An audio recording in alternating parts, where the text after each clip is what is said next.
Hello friends, good morning. तो इस lecture में आपको बताने वाले हैं डेली वोकैब। जैसा कि आप लोगों को पता है कि ये डेली वोकैब का सीरीज चल रहा है रेगुलर का। तो देखो, नेक्स्ट आपका वर्ड मीनिंग क्या दिया गया है और वोकैब क्या दिया गया है। सबसे पहले इसको बोलते हैं रबल। क्या है? रबल। रबल को अगर जाने तो कौन सा है, फॉर्म वाइज देखा जाए तो ये आपका नाउन है। क्या है? नाउन। नाउन तो पता हो क्या होता है। इसका अगर सिनोनिम्स की बात किया जाए तो सिनोनिम्स होता है डिवेरिस, रिमेंस, रिकेज, डिमोलिश। डिमोलिश मतलब क्या होता है? ध्वस्त हो जाना, है ना। तो एक इसका हिंदी मीनिंग अगर समझेंगे तो इसका हिंदी मीनिंग होता है मलबा। मलबा मतलब आप लोग जानते होंगे, जो भी कोई चीज़ अगर ध्वस्त होता है, जैसे कि बम विस्फोट कहीं पे देखे होंगे, तो उसमें जो गिरता है ना, जो आपको मटेरियल जो रहता है वो नीचे दब जाता है। धरती के नीचे जो दब गया वही हो गया आपका मलबा। तो ये आपका क्या है? सिनोनिम्स। इसको फटाफट नोट करते जाना है और रेगुलर वे में इसको रिमेंबर भी करते जाना है। ठीक है। तो इसको बोलते हैं डिबेरिस, रिमेंस, रिकेज, डिमोलिश। ठीक है। ये सारा आपका सिनोनिम्स दिया गया है। इसको एग्जाम्पल के तौर पे देखें तो कहता है द बॉम्ब रिड्यूस्ड। एग्जाम्पल देखो, द बॉम्ब,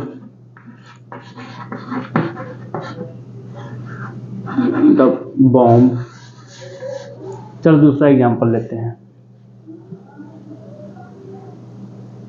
चलो इसके एग्जाम्पल देखते हैं। कहता है the bomb reduced the house to demolish. जिस किसी चीज़ को अगर मान लेते हैं बॉम्ब, जैसे आपका हाउस है, तो उसको क्या करते हैं? बॉम्ब द्वारा रिड्यूस करवाते हैं, उसको विस्फोट करवाते हैं, यानी कि डिमोलिश करवाते हैं। यानी डिमोलिश मतलब होता है ध्वस्त। ध्वस्त, है ना। ध्वस्त। कहता है the earthquake reduce the whole town to rubble. जब अब भूकंप आता है तो कभी कभी देखोगे कि पूरा का पूरा गांव ध्वस्त हो जाता है, पूरा का पूरा मलबा में बदल जाता है। इसी मीनिंग है। ठीक है।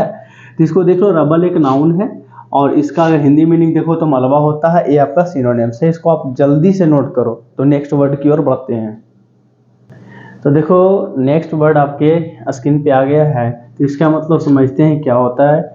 देखो, इसका अगर साउंड की बात करें तो ये होता है क्वायर। एक्वायर का अगर देखो तो ये आपका दिया गया है सिनोनिम्स। क्या है? सिनोनिम्स। और ये आपका दिया गया है वर्ब। ठीक है। एक्वायर जो होता है क्या होता है? वर्ब होता है। इसके हिंदी मीनिंग की ओर चलें तो इसका हिंदी मीनिंग होता है प्राप्त करना। प्राप्त करना। ओके। इसके एग्जाम्पल देखें क्या कहता है। इतना देख लो पहले। एक्वायर ये आपका वर्ब है, ये आप इसका हिंदी मीनिंग होता है प्राप्त करना। ओके। कहता है attain, accomplish, age, impound, procure. ठीक है। इसको एग्जाम्पल देखते हैं, तब तक आप नोट करो। चलो आपके सामने एग्जाम्पल आ गया है। तो कहता है एक्वायर के मतलब कि प्राप्त करना, है ना। कहता है the team acquired 3 new players this years. मतलब इस ईयर साल, इसी साल, यह साल 3 नए प्लेयर्स हमने क्या कर लिया? प्राप्त कर लिया। ओके। तो बढ़ते हैं नेक्स्ट वर्ड की ओर। ठीक है। थर्ड वर्ड की ओर देखिए, जिसको आप नोट करो, याद करो। चलो आपका नेक्स्ट वर्ड आपके स्क्रीन पर आ गया है। तो आपको देखो, कहता है डिफेमेनेशन। डिफेमेशन, इसका अगर देखा जाए तो ये आपका होता है नाउन। ठीक है।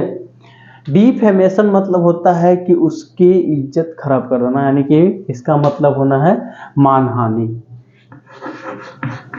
मानहानि, डिफेमेशन। डिफेमेशन, इसका अगर सिनोनिम्स की बात करें तो इसका होता है स्लैंडर, लिबल, क्लेमिंग, अस्पेरिजन, डेनिग्रेशन। ठीक है। ये सारे आपका दिया गया है सिनोनिम्स। अगर इसका एग्जाम्पल की ओर बढ़ें, ये बातें ध्यान रखना। डिफेमेशन नाउन है और इसका हिंदी मीनिंग क्या होता है? मानहानि। तो देखो आपका एग्जाम्पल क्या कहता है। He was charged with defamation in the public meeting. कहता है he was charged with defamation in the public meeting में क्या हुआ? उसका मानहानि हो गया। देखो, डिफेमेशन नाउन है, ये नाउन है, ये आपका हिंदी मीनिंग मानहानि है। इसका ये सिनोनिम्स दिया गया है। इसको आप नोट करो। तो बढ़ते हैं नेक्स्ट वर्ड की ओर। चलो नेक्स्ट वर्ड आपका फोर वर्ड क्या कहता है? एक्वाइट। एक्वाइट का मतलब क्या होता है? ACQUIT। इसका अगर साउंड की बात करें तो एक्वाइट होता है। इसका फॉर्म बाई नाम देखें तो क्या होता है, वर्ब। एक्वाइट का हिंदी मीनिंग होता है बरी करना, रिहा करना और खुला छोड़ देना, रिलीज कर देना। इसका लिख लो, बरी करना, बरी करना, ठीक है। ये आपका सिनोनिम्स दिया गया है, इसका क्या है, सिनोनिम्स, ठीक है। इसका होता है एब्जॉर्ब, एक्सप्लेट, विंडिकेट, रिलीज, एक्सोनरेट और डिस्चार्ज, है ना। देखो डिस्चार्ज का मतलब अलग हो गया, एक्वाइट का मतलब अलग हो गया। बरी, बरी क्या है, बरी करना इसका हिंदी वर्ड होता है। जैसे कि आप किसी डॉक्टर के पास जाते हो तो बोलता है कोई डिस्चार्ज कर दिया, यानी कि वहाँ से छुटकारा दे दिया, बरी कर दिया। सबका अर्थ लगभग सेम निकलेगा, ठीक है, लेकिन थोड़ा बहुत अंतर रहेगा, जिससे कि हम एग्जाम्पल से समझते हैं, है ना। कहता है absolve, exculpate, vindicate, release, exonerate, discharge. Discharge जैसे डॉक्टर के क्षेत्र में ज़्यादा पता चलता है कि डिस्चार्ज कर दिया। और बरी करना आपको थाना पुलिस के बारे में है, ये चीज़ आपको पता चलता है। रिलीज मतलब क्या होता है, बरी कर देना, सबका मतलब एक ही हो गया। तो इसका एग्जाम्पल देख, चलो एग्जाम्पल क्या कहता है सो देखते हैं। She was acquitted of the murder of her husband. कहता है कि उसने क्या की ना, कि अपने हस्बैंड को मर्डर के केस से क्या किया, बाहर निकाल दिया, यानी कि बरी करवा दिया। ए जेंटलमैन मस्ट, सेकेंड आपका एग्जाम्पल क्या है, a gentleman must acquitted himself well in any situation. जो जेंटलमैन होते हैं, जो आदर्श लोग होते हैं ना, जो समझदार व्यक्ति होते हैं, वो क्या करते हैं, अपनी एनी सिचुएशन, कोई भी सिचुएशन से हिमसेल्फ मतलब स्वयं बाहर आ जाते हैं, ठीक है, ओके। इसको आप नोट कर लो, एक्वाइट। तो नेक्स्ट वर्ड और लास्ट वर्ड की ओर बढ़ें, इसको लिखो। चलो तो नेक्स्ट वर्ड हमारे सामने आ चुका है, तो आर्बिट्रेटरी। क्या बोलते हैं इसको, आर्बिट्रेरी। इसका अगर फॉर्म वाइज बात करें तो इसका होता है एडजेक्टिव, यानी कि ये विशेषता को बताएगा, यानी कि एडजेक्टिव है, यानी कि एक तरफा फैसला देना, ठीक है। इसका हिंदी में नहीं होता है एक तरफा फैसला देना, एक तरफा फैसला, फैसला लेना देना, ये भी हो सकता है एक तरफा फैसला देना या फैसला लेना। तो डायरेक्ट लिख लो, एक तरफा फैसला, एडजेक्टिव है। इसका अगर हिंदी मीनिंग की बात करें तो एक तरफा हो गया। साउंड क्या होता है, आर्बिट्रेरी, ठीक है, आर्बिट्रेरी, देख लो, आर्बिट्रेरी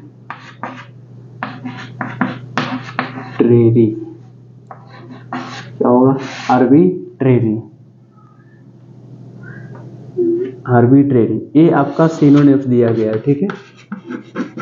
ये क्या है, सिनोनिम्स। इसे licentious, self willed, one sided, unjustified. जैसे कि आप एक तरफा फैसला दोगे तो जस्टिफाइड थोड़ी रहेगा। जैसे एक तरफा फैसला कौन देते हैं, नेता लोग देता है ना। नेता लोग ज़्यादातर क्या होता है, एक तरफा फैसला लेता है। कुछ लोग व्यक्ति भी होते हैं जो एक तरफा फैसला लेते हैं, एग्जाम्पल से बताते हैं, आपको समझ में आएगा। लेकिन एक बात ध्यान रखना है कि आर्बिट्रेरी का एक एडजेक्टिव फॉर्म है, इसका हिंदी मीनिंग एक तरफा फैसला होता है। ये आपका सिनोनिम्स दिया गया है, ठीक है। इसके एग्जाम्पल की ओर बढ़ते हैं, देखते हैं क्या एग्जाम्पल का। चलो देखो एग्जाम्पल क्या कहता है कि the leaders of the groups were chosen arbitrary. जो लीडर्स होता है, जो नेता जो है, क्या किया कि ऑफ द ग्रुप्स, ग्रुप का जो आपका जो चुना गया वो क्या हुआ, एक तरफा चुनने दिया गया, है ना। अब फिर नेक्स्ट आपका कहता है her outfit was an arbitrary choice but was just perfect. उसने क्या किया कि एक तरफा चुना, लेकिन वो फिट था, यानी कि परफेक्ट था, ठीक है। तो कभी कभी कहीं पे भी इतना ध्यान रखना है कि एक तरफा फैसला किसी की तरफ दिया जा रहा हो तो उसमें आप वर्ड यूज करोगे आर्बिट्रेरी का, ठीक है। इसका सिनोनिम्स हो जाता है लीसेंटियस, सेल्फ विल्ड और वन साइडेड, अनजस्टिफाइड। जब भी एक तरफा फैसला मिलेगा कभी भी जस्टिफाइड उसमें नहीं होगा, ये बातें ध्यान रखना है। जस्टिफाइड कब होती है कि जब आप दोनों तरफ का फैसला अगर बराबर हो, दोनों तरफ समान मात्रा में जाए, तो आप क्या करोगे, उसमें आप जस्टिफाइड लिख सकते हो। लेकिन यहाँ अनजस्टिफाइड होगा क्योंकि फैसला एक तरफा दिया जा रहा है, तो वहाँ पे आप यूज करोगे आर्बिट्रेरी। जैसे भाई भाई का बंटवारा होता है, उसमें भी कभी कभी क्या करते हैं ना कि माता पिता क्या होते हैं, एक तरफा फैसला करते हैं, बड़े बेटे को ज़्यादा पूरा ले लो, छोटे बेटे छोड़ दो, या तो छोटे को दे, यानी कि क्या करते हैं, ईगो के दे देते हैं। तो क्या उसमें जस्टिफाइड आया क्या? नहीं, नहीं होगा ना, जस्टिफाइड कहाँ से हो गया? फिर वो कौन सा वर्ड में आ गया? आर्बिट्रेरी का, यानी कि अनजस्टिफाइड। लेकिन ऐसा होना नहीं चाहिए, लेकिन हो रहा है। ठीक है, तो आपका 5 वर्ड का जो आपका सीरीज चल रहा था वो लगातार चलेगा।